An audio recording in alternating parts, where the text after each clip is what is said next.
갈라디아서 1장 6절에서 10절 오늘 말씀 윤성지 집사님 봉독해 주시겠습니다. 그리스도의 은혜로 너희를 부르신 이를 이같이 속히 떠나 다른 복음을 따르는 것을 내가 이상하게 여기노라. 다른 복음은 없나니 다만 어떤 사람들이 너희를 교란하여 그리스도의 복음을 변하게 하려 함이라. 그러나 우리나 혹은 하늘로부터 온 천사라도 우리가 너희에게 전한 복음 외에 다른 복음을 전하면 저주를 받을지어다. 우리가 전에 말하였거니와 내가 지금 다시 말하노니 만일 누구든지 너희가 받은 것 외에 다른 복음을 전하면 저주를 받을지어다. 이제 내가 사람들에게 좋게 하랴 하나님께 좋게 하랴 사람들에게 기쁨을 구하랴. 내가 지금까지 사람들의 기쁨을 구하였다면 그리스도의 종이 아니니라. 아멘. 네, 감사합니다. 오늘 갈라디아서 본문이 말하고자 하는 것은 다른 복음은 없다라는 것입니다. 여기서 다른 복음이란 오직 예수 그리스도를 믿음으로 하나님께 의롭다고 하는 그 인정과 함께 구원을 받는다고 하는 바울 사도가 전한 복음에 대해서 유대교 그리스도인들이 전한 다른 메시지를 의미합니다. 그들은 갈라디아 지역의 교회 이방인 성도들을 향하여 바울이 전한 것과는 달리 구원은 예수님을 믿는 믿음으로만은 부족하고 할례를 비롯한 율법을 지키는 행위가 덧붙여져야 한다고 가르쳤습니다. 오늘 본문을 묵상하면서 문득 나에게 다른 복음이 있다면 무엇일까? 혹시 나에게도 다른 복음이라는 것이 있지 않을까? 혹시 우리의 교회에 스며들어온 다른 복음이 있다면 무엇일까? 이런 생각을 해봤습니다. 예. 먼저 우리에게 있어서 다른 복음은 바울 당시 갈라디아 지역의 교회들과는 달리 오히려 하나님의 말씀에 대한 순종이 없다는 것이 아닌가 하는 생각을 하게 됩니다. 항상 기뻐하라 라고 한 주의 말씀을 우리가 너무나 잘 알면서 항상 우리는 걱정하고 염려합니다. 쉬지 말고 기도해라 말씀하셨는데 주의 말씀을 너무나 잘 알면서 우리는 기도를 쉬는 죄를 날마다 지으며 삽니다. 제가 설교하기가 부끄러운 주제 중에 하나가 기도라서 교회를 개척하고 1년이 넘도록 기도에 관한 설교를 일부러 하지 않았습니다. 사실 돌아보면 오히려 그때가 가장 많이 기도했을 때인데도 말이죠. 하지만 항상 기도가 부족하다고 여겼기 때문에 부끄러웠고 아마도 2년째 되던 해부터 그때부터는 기도를 많이 해서가 아니라 그래도 설교를 해야 되는 거 아니냐라고 하는 어떤 생각에 의해서 책임감을 가지고 결국 기도 설교를 시작했던 그런 기억이 있습니다. 범사에 감사해라 라고 하는 말씀 너무나 또 잘 알죠. 근데 우리는요 잘 감사하지 않습니다. 받은 것이 많은데 당장에 바쁘고 힘든 삶 속에서 감사를 찾지 못합니다. 살아있음에 감사하고 오늘도 숨 쉴 수 있는 것만으로도 걸을 수 있고 말할 수 있는 것만으로도 어제는 또 그 맹인 사역을 하시는 그런 목사님의 간증을 들었는데 볼 수 있는 것만으로도 그죠? 얼마나 감사합니까?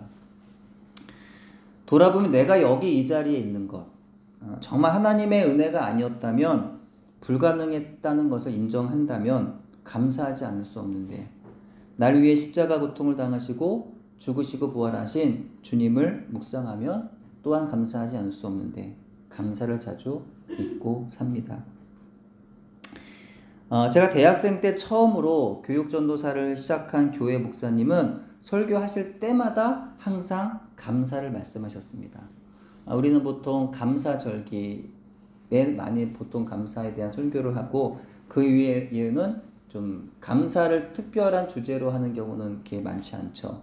근데 어떤 분은 모든 본문의 결론을 전도로 맺고요. 또 어떤 분은 모든 본문의 결론을 비전으로 맺고요.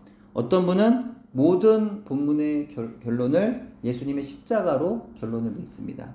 근데 제가 말씀드린 그 목사님은 모든 본문의 결론을 항상 감사로 맺어요. 어떤 본문을 써도 끝은 감사하자. 그렇게 끝이 나는 그런 목사님의 설교셨습니다. 근데 아이러니하게도 이 목사님은요, 매일 늦은 저녁이 되면 항상 그 일방적이고 인격적인 언행으로 사모님을 아주 심하게 공격하곤 하셨습니다. 예. 당시 제가 주일이면 교회 가서 한쪽 창고 비슷한 방에 한쪽에 이불을 깔고 자곤 했어요. 거기 이제 주로 뭐 프린터기도 있고 각종 뭐 서류, 그 아주 작은 공간에 그런 것들로 가득가득 채워져 있는 곳이라서 사실 그 공간이 없는 곳인데 한쪽에 이렇게 공간을 내서 이렇게 그냥 누울 정도만 공간을 내서 이불을 깔고 자곤 했습니다. 근데 거기가 방음이 전혀 안 됐어요. 옆방의 소리가 다 들렸습니다. 근데 거의 매일 저녁이 되면 이 목사님이 사모님을 그렇게 야단을 치시는 거예요. 사모님이 야단 맞을 만한 그런 성품도 아니신데요. 정말 누구보다 선하시고 좋은 성품의 사람인데 뭐가 그렇게 불만인지 사모님 매일 그야말로 잡으시는 겁니다. 그분에게 입술로 전하는 복음은 감사인데 그분의 가정에서의 삶은 전혀 감사가 없었던 겁니다. 근데 이것이 때때로 우리의 부끄러운 모습 아니겠느냐는 거예요. 복음은 알지만 말씀은 너무나 잘 아는데 그렇게 살아가지 않더라. 이런 게 우리 삶 가운데 얼마나 많느냐는 거죠. 이처럼 우리의 삶의 자리에 내가 아는 복음과는 너무나 다른 행실이 바로 우리에게 있어서 이것이 바로 다른 복음이 아닌가. 역설적으로 또 그런 생각도 해봅니다. 그럼 우리에게 과연 갈라디아 교회의 성도들처럼 행위가 아닌 믿음을 강조할 만큼 하나님의 말씀에 대한 철저한 이행과 순종의 모습이 우리에게 있느냐라고 묻는다면 부끄러워지더라는 겁니다. 때문에 오늘 본문을 우리에게 그대로 적용한다는 것은 조금 어려운 부분도 있는 것 같습니다. 갈라디아서가 기록될 당시 유대교 안에는 회당마다 많은 이방인들이 있어서 그들에게 율법의 짐을 지우는 유대교인들이 있었습니다. 복음은 그 사람들 다 해방시켜서 그리스도인들로 만들어버렸습니다. 이에 대한 유대교 쪽에서의 시기심이 일어났어요. 그들은 다시 이방인들을 자기들 쪽으로 끌어들이고자 열심을 내었던 것 같습니다. 따라서 바울이 그토록 목숨을 걸고 전도했던 성도들의 상당히 많은 수가 유대교로 다시 돌아간 현상이 일어나게 되었어요. 갈라디아서의 문체가 다른 서신들과 달리 아주 격앙될 수밖에 없었던 것은 지금 갈라디아 지방의 많은 교회들이 집단적으로 배교하는 것으로 보였기 때문입니다. 사실 한 사람이 진리를 떠나 배교하는 것도 상당히 큰 문제죠. 이거는 정말 가만둘 수 없는, 그냥 지나칠 수 없는, 뭐 이렇게 침묵하고 넘어갈 수 있는 그런 문제가 아닙니다. 하물며 어떤 지역에 있는 교회 전체 또는 여러 교회들이 집단적으로 한꺼번에 진리를 떠나서 교회를 떠나고 말씀을 떠나고 하나님을 떠나고 배교한다면 이건 정말 보통의 문제가 아니라는 거예요. 이것만큼 중대한 사태가 없다는 거죠. 참으로 분노할 일이고 목숨을 걸어서라도 싸워야 하는 일이 아닐 수 없습니다. 한 사람이 진리를 떠나 교회를 떠나면 금방 그 사실이 드러납니다. 하지만 교회가 전체적으로 진리를 떠나면 그 안에 있는 개인 한 사람은요, 자기가 진리를 떠난 것조차 깨닫지를 못합니다. 왜냐하면 다수가 다 옳다고 말하는 곳으로 휩쓸려 가는 거예요. 이게 진리가 아닌지도 모르고 그냥 같이 갑니다. 그러면 여전히 교회에 잘 출석은 하고 또 여전히 열심히 봉사하니까 자기가 잘못됐다는 걸 느끼지를 못합니다. 자기도 모르게 그렇게 서서히 사망의 길, 죽음의 길, 저주의 길로 빠져들어 가는 겁니다. 한국 사회에서 이 타종교의 경우는요, 우리에게 별로 위협이 되지 않습니다. 우리나라는 종교 자유가 있기 때문에 타종교 간의 그런 어떤 교류도 별로 없거니와 특별히 부딪히는 일이 없다면 위협이 되지 않아요. 이단의 경우는요, 기독교와 유사하여서 분별이 어렵다는, 특별히 그들은 교회를 무너뜨리려고 하기 때문에 상당한 위협이 됩니다. 그런데 갈라디아서에서 바울이 언급하는 다른 복음이야말로 분별하기가 매우 어렵습니다. 그들은 기본적으로 교회를 인정하고 기독교에서 주장하고 있는 대부분의 진리들을 인정합니다. 예수 그리스도의 하나님의 아들 되심을 인정합니다. 예수님의 하나님 되심과 예수님의 사람 되심을 인정합니다. 예수님의 인류의 죄를 위해 십자가에서 우리의 피를 흘려 죽으시고 부활하신 것을 다 인정합니다. 즉 그리스도의 복음을 대부분 다 믿고 인정한다는 거예요. 근데 문제는 거기에 무언가 어떤 한 가지를 덧붙이려고 하는데 바로 인간의 행위를 덧붙이려고 하더라는 거예요.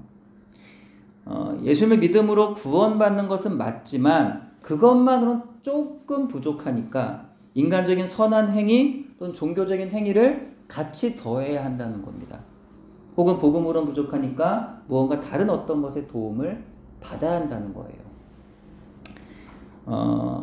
역사적으로 교회 안에는 언제나 교회를 흔들어 놓으려는 이 같은 다른 복음이 존재해 왔습니다.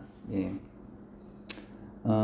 올바른 복음, 건강한 진리가 전해지는 것에 대해서 마귀는 항상 싫어합니다. 그죠?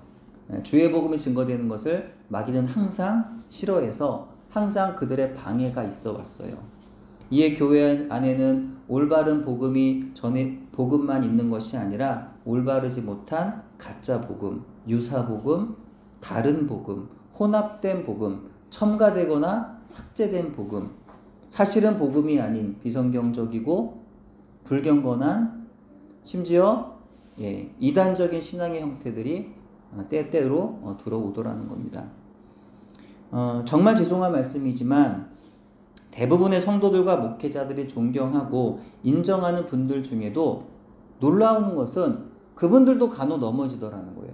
그분들도 간혹 이상한 소리들을 하시는 분들이 있습니다.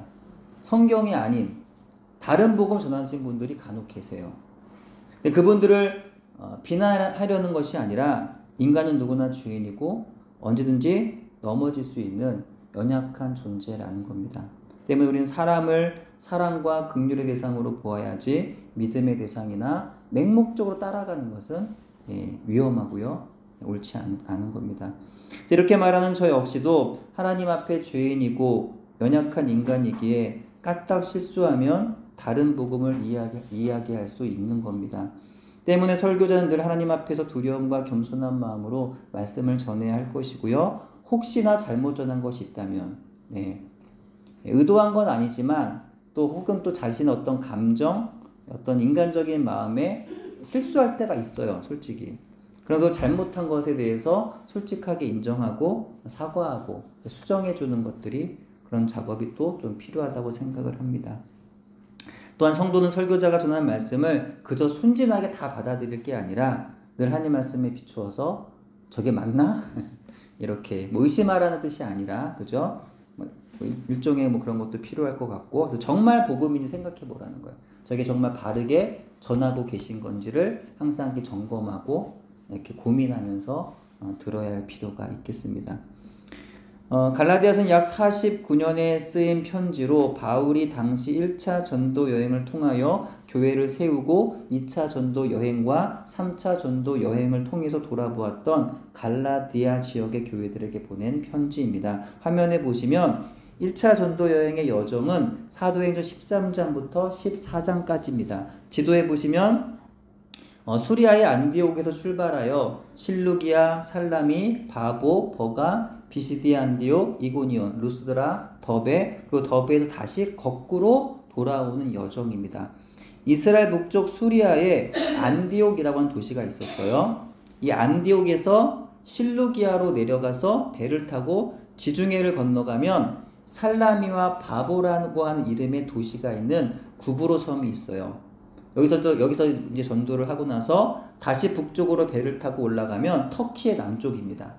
터키 남쪽에서 육로로 토로스 산맥을 올라가면 고원지대인데 그 고원지대인 터키의 중앙 지역을 바로 갈라디아 지역이라고 부르는 것이고요. 그 지역의 중요한 바울이 전도하며 교회를 세웠던 도시들이 비시디아 안디옥, 이고니온, 루스드라, 더베라고 하는 도시였습니다. 1차 전도여행에서 돌아올 즈음에 사도행전 15장에 의하면 예루살렘 교회 안에 할례 문제로 인한 회의가 벌어지게 되고요. 바울 전도 일행은 안디옥에서 1년간 머물다가 2차 전도여행을 준비하게 되는데요. 이때 1차 전도여행 당시 밤빌리아의 버가에서 마가가 중도의 전도여행을 중단하고 예루살렘으로 돌아간 일을 문제로 삼은 바울과 또 마가를 그래도 데리고 가려고 했던 바나바와의 다툼이 일어나게 됩니다. 이에 바나바는 마가를 데리고 1차 전도 여행의 첫 전도지였던 자신의 고향 구브로로 배를 타고 가게 되고요. 이후 그의 전도 여정에 대한 내용은 성경에 기록되지 않고 있습니다. 또한 바울은 신라와 함께 수리아와 길리기아 지역으로 가게 되는데 이것이 바로 2차 전도 여행이 됩니다.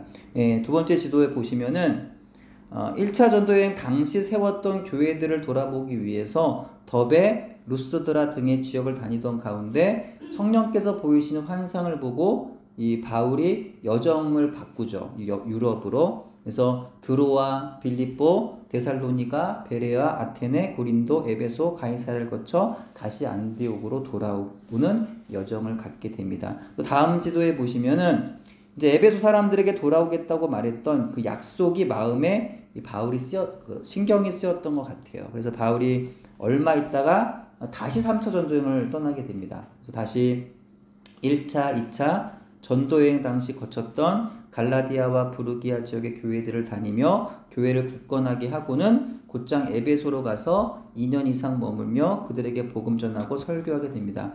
마게도니아 지역을 거쳐서 고린도에서 석 달을 머물렀고 바로 배를 타고 수리아 안디옥을 돌아오려고 했지만 바울 죽이려고 하는 유대인들의 음모를 듣고 다시 마게도니아 지역으로 돌아오게 됩니다. 돌아오는 길에 드로아, 밀레도, 두로, 가이사랴까지 이르게 됩니다.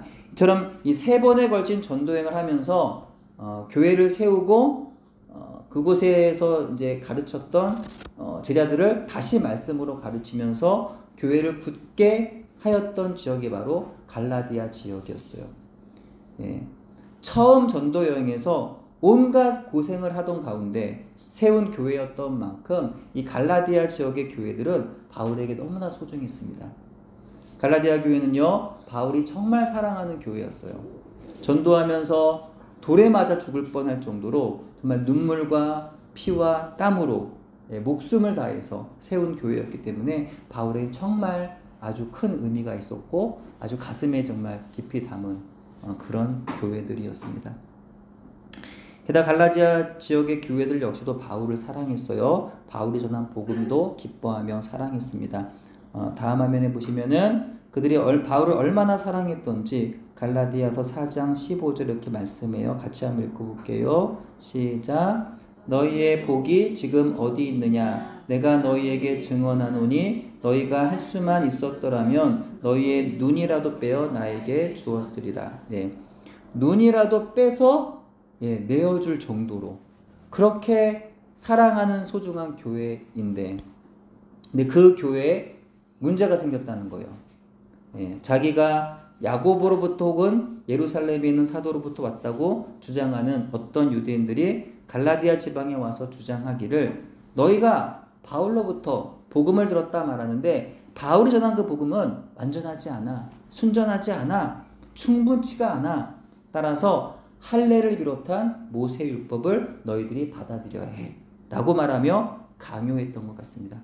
바로 그들의 가르치는 말들을 갈라디아서에서는 다른 복음이다 라고 그렇게 불렀던 거죠. 근데 여기서 다른 복음이라는 것이 율법 혹은 유대교를 말하고 있는데 그렇다고 해서 율법이 나쁘다거나 그 율법을 버려야 한다거나 하는 의미는 아닙니다. 율법은 우리를 그리스도께로 인도하고요. 그리스도는 우리를 다시 율법으로 이끌어 갑니다. 여기서 그리스도가 중요해요. 율법이 두 가지가 있습니다. 그리스도로 인해 구원을 받은 자들의 율법이 있고요. 그리스도가 없는 채 율법으로 구원을 이루려는 율법이 있어요. 후자는 저주이고 죽는 겁니다. 우리의 율법은요, 그리스도로 인하여 구원받은 자들에게 주어지는 법입니다. 아담과 하와의 죄를 시작으로 하여 인류에게 죄가 주어졌고 죄가 무엇인지 모르는 인생에게 전적인 타락을 통해 하나님을 볼 수도 찾을 수도 없었던 절망의 인간들에게 율법이 주어진 겁니다. 율법이 주어졌다는 게 뭘까요? 야, 이거 죄야. 이건 죄야. 하나님 기뻐하시지 않아. 죄가 죄인 줄로 아는 거. 그렇게 율법이 주어지면 문제가 생겨요. 이전엔 죄가 죄인지 몰랐어요. 이제는 그런데 죄가 죄인지 알아요. 죄의 심판은 근데 죽음이에요. 하나님과의 단절이에요. 율법이 주어졌을 때 그래서 우리에게 주어지는 것은 죽음이다. 왜냐하면 우린 율법을 완전하게 지킬 수가 없기 때문입니다. 그래서 사도 바울이 율법 아래 있는 자들은 저주 아래 있다고 한 말이 바로 이 얘기입니다. 우리로서는 해결할 수 없습니다. 율법을 아는 순간 우린 죽은 목숨이에요. 지옥으로 갈 수밖에 없는 인생입니다. 하지만 이 문제를 누가 해결하세요? 로마서 10장 4절의 말씀, 이 율법의 마침이 되시는 분이 계세요. 그가 누구죠? 바로 예수님. 따라서 우리로서는 할 수 없지만 예수 그리스도께서 이 문제를 다 해결해 주신다는 거. 야고보서 2장 10절 시작. 누구든지 온 율법을 지키다가 그 하나를 범하면 모두 범한 자가 되나니. 아멘. 이것이 하나님께서 주신 율법입니다. 그들이 왜 제사를 지냈어요? 하나라도 어겼을까봐 두려워 지내는 게 바로 유대인들의 제사입니다. 모든 것을 다 지키다가도 하나를 범해도 하나님의 거룩함에 절대로 이룰 수 없는 것이 바로 우리들이라는 거예요. 도달할 수 있다면, 하나님께로 우리가 도달할 수 있다면 예수님께서 오실 필요가 없죠. 그래서 율법이 어디로 인도하느냐? 그리스도께 인도한다. 그리스도는 우리를 하나님의 법으로 살아갈 수 있도록 하나님께로 인도하신다는 겁니다. 그래서 이것이 복음이다. 그리스도로 인하여 완성되는 것, 예수님으로 인하여 끝이라는 것, 더하거나 뺄 필요가 없다는 거예요. 예수님으로만 충분하다는 겁니다. 이게 복음입니다.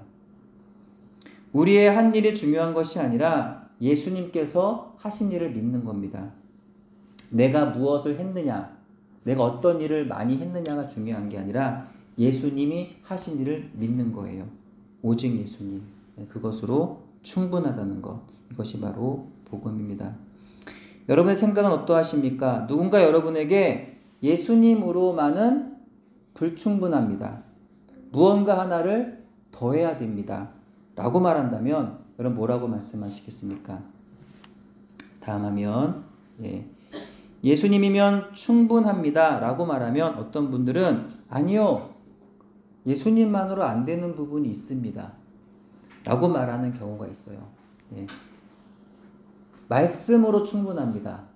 비슷한 말로 말씀으로 충분합니다. 라고 말하면 아니요, 말씀만으로는 조금 부족합니다. 이렇게 말하시는 분들이 있습니다. 무슨 말인지는 알겠지만 조금 그렇죠. 돈도 있어야 하고 사람도 있어야 됩니다. 말씀이 필요하지만 뭔가 영적인 그런 강한 능력이 있어야 됩니다. 또는 당시 유대인들이 할례와 음식법 등을 강조했던 것처럼 오늘날에는 11조 문제, 주일성수 문제, 세례와 성찬 등을 하나님께 의롭다 칭함을 얻게 하는 조건들로 말하기도 합니다. 사실 유대인들에게 있어서 할례와 음식법과 안식일 준수가 중요했던 것처럼 오늘 우리에게는 세례, 11조, 주일성수 등의 문제가 중요하죠. 하지만 그것들로 인하여 형제와 자매를 판단하게 되고 등급을 나누는, 교회 안에서도 이상한 그런 계급이 이렇게 생기는데 나보다 더 기도 많이 하면 그분이 이렇게 올라가고 내가 뭐 좀 전도를 많이 하면 내가 막 올라가고 이상한 이런 계급이 있습니다. 그런 순간 이게 다른 복음이 된다는 거예요. 기도가 중요하고 뭐 말씀이 중요하고 주일 성수가 귀하고 11조 생활, 헌금 생활이 중요한데 이게 다 서로를 판단하는 기준이 되는 순간 다른 복음이 된다는 거예요. 나는 새벽 기도하는데 쟤는 왜 새벽 기도 안 해? 왜 저 집사님은 주일 성수 안 하지? 왜 자꾸 교회를 빠지지? 나는 세례 받았는데 쟤는 왜 세례를 받지 않는 걸까? 하면서 비교하고 판단하며 정죄하는 순간 그것은 다른 복음이 된다는 거죠. 새벽 기도나 철야 기도 등에 참석하는 것이 반드시 신앙의 표준이 되는 것은 아닙니다. 이러한 기도 모임은 성경에서 그 예를 찾을 수는 있지만 성경이 요구하는 기도회는 아니고 한국 교회의 전통일 뿐이죠. 새벽 기도나 철야 기도를 하는 사람들이 하지 않는 사람들보다 신앙이 훨씬 못할 수도 있고 그런 특별한 기도를 하지 않는 사람들 중에도 훌륭한 신앙인들이 얼마든지 많이 있습니다. 우리는 얼마나 많이 기도하는가 하는 것보다 올바른 기도하는 것이 훨씬 중요하다는 사실을 깨달아 알아야 되고요. 물론 그렇다고 해서 새벽 기도하는 것에 대한 중요성이 없다는 뜻은 아닙니다. 또 한 가지 더 말씀드리면 자주 이건 또 언급이 되는 얘기인데 한국 교회에 있어서 금주와 금연에 대한 지나친 강조는 거의 우상화되어 있습니다. 한국 교회는 십계명은 어기면서도 주초 문제는 신앙의 기준이 되는 양 절대시하려는 경향이 있어요. 우리는 주초 문제보다 그러나 이웃의 것을 탐하는 것이 훨씬 더 큰 죄임을 깨달아야 됩니다. 성경은 술 자체를 죄로 규정하진 않습니다. 그렇다고 해서 음주는 아무런 문제가 되지 않으니까 마음대로 마셔도 좋다라는 의미도 아닙니다. 우리가 기억해야 할 것은 예수님께서 술을 죄의 기준으로 삼지 않으셨다는 거예요. 담배도 이와 동일한 것으로 이해할 수 있습니다. 하지만 우리가 성도가 특히 목회자라고 한다면 한국 사회에서 술과 담배는 세속적인 즐거움을 취하는 방편이 되기 때문에 피하는 것이 좋겠습니다. 하나님을 경외하는 성숙한 성도들은 더 이상 그런 것을 매개로 쾌락을 추구하지 않기 때문이죠. 하지만 마치 오늘날 주일 성수, 11조, 세례, 기도, 말씀 읽기, 술, 담배 문제 등을 의로움의 기준으로 삼거나 구원의 중요한 조건으로 여기는 것처럼 당시 유대교 그리스도인들이 할례와 음식법 등의 모세율법을 강요하는 것에 대해서 바울은 분노했던 겁니다. 제가 그토록 사랑으로 개척하고 피와 땀과 눈물로 오직 그리스도를 믿음으로 누구나 어떤 인간의 노력이나 인간의 잘남, 인간의 어떤 위대함이 아니라 인간의 경건함 그런 것도 아니라 오직 뭐예요? 예수님을 믿는 그 믿음만 있으면 예수를 믿는 믿음으로 인하여 누구든지 남자나 여자나 노인이나 아이나 병든 자나 가난한 자나 건강한 자나 부유한 자나 유대인이나 헬라인이나 누구든지 예수 그리스도를 믿는 믿음만 가지고 있으면 의에 이르고 구원을 받을 수 있다고 하는 복음을 가르친 그 성도들이 유대인들의 그 거짓의 믿음이 흔들리고 교회 공동체 하나됨에 있어서 방해받는 모습을 보면서 바울은 굉장히 분노할 수밖에 없었던 겁니다. 바울은 말합니다. 갈라디아서 3장 1절입니다. 어리석도다 갈라디아 사람들아 예수 그리스도께서 십자가에 못 박히신 것이 너희 눈앞에 밝히 보이거늘 누가 너희를 꾀더냐. 분노하는 거죠. 너무 화가 나는 겁니다. 그래서 바울은 이 서신을 통하여 거짓 교사들의 주장을 반박하는 거예요. 갈라디아서 1장 1절부터 5절이 바울의 사도권에 대한 언급입니다. 다른 바울 서신들과는 달리 이 갈라디아서에서는요 안부나 감사의 내용이 없어요. 거의 없어요. 왜냐하면 그렇게 한가한 상황이 아니에요. 평안하게 이렇게 안부 인사하고 잘 지내셨습니까? 이렇게 날씨 얘기도 좀 하고 지난번에 만났는데 어떠셨습니까? 이런 한가하게 이런 얘기할 상황이 아닙니다. 어서 속히 그 갈라디아 교들 가운데 들어온 거짓 교사들 때문에 그렇게 믿음의 변절을 하게 되는 그런 이들에게 속히 이 진리를 말해줘야 된다는 거예요. 그래서 먼저는 바울은 자기의 사도성을 말합니다. 특별히 강조해서 말하되 자신의 사도성은 사람들에게서 난 것도 아니고 사람으로 말미암은 것도 아니라 오직 예수 그리스도와 하나님 아버지로 말미암은 것이라고 합니다. 다른 서신서들과는 달리 의도적으로 강조하여서 자기 사도성을 분명하게 밝히고 있어요. 바울은 본문 6절에서 또한 이렇게 말합니다. 그리스도의 은혜로 너희를 부르신 이를 이같이 속히 떠나 다른 복음을 따르는 것을 내가 이상하게 여기노라. 그래서 이상하게 여기노라라는 말은 내가 경악했다라는 의미예요. 너무 놀라고 너무 분노하게 되었다라는 거예요. 바울이 볼 때 너무 이상합니다. 그리스도의 은혜로 부르셨는데 그 좋은 복음을 받았는데 그 복음에서 떠나는 게 이상한 거예요. 그쵸? 너무 이상한 거죠. 그 좋은 복음, 그 은혜의 복음을 받았는데 그걸 버리고 다른 곳으로 가는 거예요. 이해할 수 없는 거예요. 바울이 그들에게 복음을 전해서 교회가 세워지고 그들이 바울이 전한 복음을 그토록 기뻐하며 사랑했는데 어떻게 그렇게 빨리 복음을 버릴 수가 있느냐라고 당혹스러워합니다. 그 변절의 속도가 너무 빨랐다. 예. 변절하는 것도 이상한데 그렇게 변절하는 속도가 너무 빨랐다는 거예요. 예.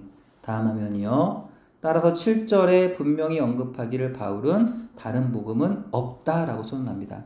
예. 다른 복음이라고 말하고 있으니까 하나의 복음과 그와 비슷한 또 하나의 복음이 있다는 게 아닙니다. 바울이 증거한 예수님의 십자가와 부활의 복음이 아닌 다른 복음이라고 말할 만한 것은 없다는 겁니다. 당시 갈라디아 교회를 영적 위험에 빠뜨렸던 이단들과 거짓 증인들처럼 오늘날에도 이단 사상과 거짓 복음들이 넘쳐난 시대를 우리는 살아가고 있습니다. 혹자는 선한 것의 반대는 악이 아니라 선하지 않은 것이라고 했어요.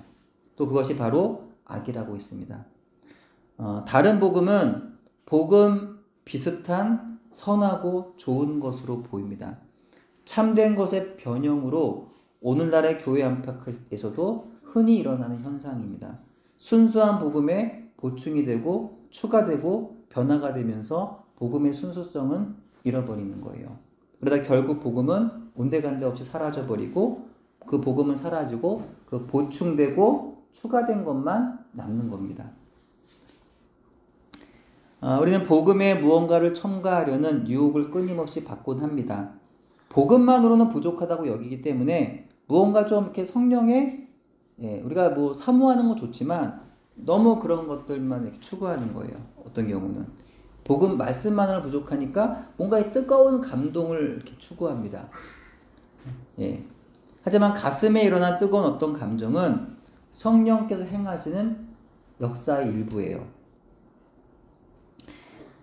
성령님의 본질적인 사역은 성령의 감동으로 지어진 하나님의 말씀을 깨닫게 함으로 하나님을 알게 하고 예수님을 만나게 하는 것입니다. 그래서 우리가 말하는 그 뜨거움도 말씀을 통해서 얻어야 되는 거예요. 그냥 뭐 이렇게 물론 뭐 기도하다가 이렇게 얻을 수도 있는 거지만 정말 건강한 그런 성령의 감동은 말씀을 통해서 이렇게 뜨거움을 체험하는 겁니다. 복음만으로는 불충하다고 여겨서 각양의 문화 행사를 열기도 합니다. 예전에 그 전도사 사역을 한다거나 부교역자일 때 이제 특히 교회학교의 경우 이렇게 행사들을 많이 하죠. 전도 행사들. 근데 이것이 그냥 이렇게 물질을 막 투자해가지고 이렇게 현혹해서 막 이렇게 끌어들이는 거잖아요. 근데 그런 거에는 복음의 능력이 없다는 겁니다. 세상적인 것들로 끌어들인 성도들은 진짜 복음이 들려왔을 때는 그 진짜 복음은 거절합니다. 만에 하나 세상의 문화로 끌어들인 성도가 복음 앞에서 변화되었다고 한다면 그런 경우도 있죠. 예. 무슨 이렇게 초청 행사 같은 걸 해서 이렇게 오신 분들이 간혹 복음을 만나서 변화돼서 성도가 되는 경우도 물론 있어요. 예. 예. 그래서 그런 경우가 있으니까 그런 것도 좋은 게 아닌가라고 물을지 모릅니다. 하지만 그것은 하나님 원하시는 방법은 아니라는 거죠. 복음이 들어가게 하기 위한 선한 목적을 위해서 선하지 않은 다른 복음을 전해서는 안 되겠다는 겁니다. 듣던지 아니 듣던지 그리스도의 제자들이 할 일은 진짜 복음, 오직 예수님의 십자가와 부활의 복음을 전해야 하는 것이기 때문입니다. 바울이 이제 8절과 9절에 이르러 무서운 이야기를 합니다. 같이 한번 읽어볼게요. 시작. 그러나 우리나 혹은 하늘로부터 온 천사라도 우리가 너희에게 전한 복음 외에 다른 복음을 전하면 저주를 받을지어다. 우리가 전에 말하였거니와 내가 지금 다시 말하노니 만일 누구든지 너희가 받은 것 외에 다른 복음을 전하면 저주를 받을지어다. 너무 무시무시한 말씀이죠. 예, 굉장히 강한 표현으로 강조해서 2번씩이나 말합니다. 저주를 받을지어다. 헬라어로 하면 아나테마라고 해요. 구약에서는 완전히 멸절하는, 진멸, 완전히 멸하는 것을 의미합니다. 신약에서는 예수 그리스도의 관계가 끊어지는 걸 말합니다. 지옥을 의미하죠. 하나님과 화목의 관계가 아닌 영원한 진노, 저주의 상태를 의미합니다. 사람들은 유대인 거짓 교사들의 말을 들으면서 대수롭지 않게 들었을지도 몰라요. 바울이 전한 복음에 덧붙여 더 다양하고 풍성한 가르침을 받을 수 있으니까 그들의 신앙생활에 크게 문제될 것이 없다고 여겼을지도 모르겠고 오히려 그것이 좋다고 여겼을지도 모릅니다. 하지만 바울의 생각은 그렇지 않았다는 거예요.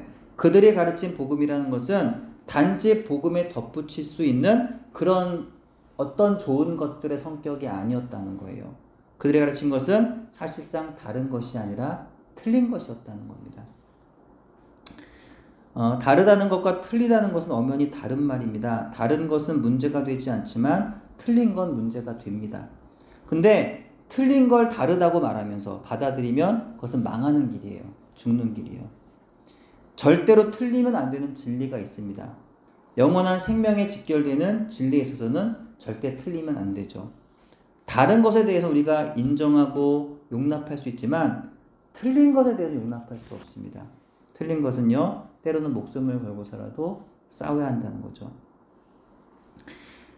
갈라디아 사람들은 그들의 말을 좋게 여겼을지도 모릅니다. 그러나 바울은 사람들에게 기쁨을 구하는 사람이 아니라 하나님을 좋게 하고 하나님을 기쁘시게 하는 그런 사람이었습니다. 그러므로 사람이 아닌 하나님을 좋게 하는 그 진리의 문제에 있어서는 사람들과의 화합이 깨어진 한이 있어도 싸울 수 있어야 한다는 겁니다.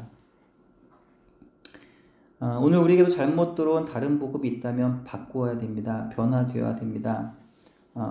내가 잘못 믿고 있었던 게 있었다라고 한다면, 말이 꼬이네요. 내가 잘못 알고 있던 복음이 있었다고 한다면 그걸 바꿔야 되는 거예요.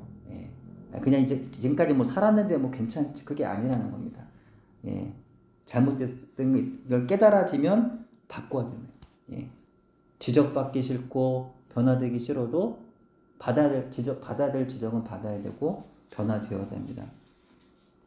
하지만 복음이 아닌 것으로 서로를 지적하지는 말아야 됩니다. 믿음의 출발선에 우리가 다시 서서 복음이 아닌 것을 복음으로 여기는 것이라면 버려야 되고 올바른 복음으로 나갈 줄로 믿습니다. 주님은 요한복음 14장 6절에서 내가 곧 길이요 진리요 생명이니 나로 말미암지 않고는 아버지께로 올 자가 없느니라 하셨습니다. 로마서 10장 13절에서 바울 사도는 누구든지 주의 이름 부르는 자는 구원을 받으리라 라고 했습니다. 오직 예수만으로 충분합니다. 오직 은혜로 충분합니다.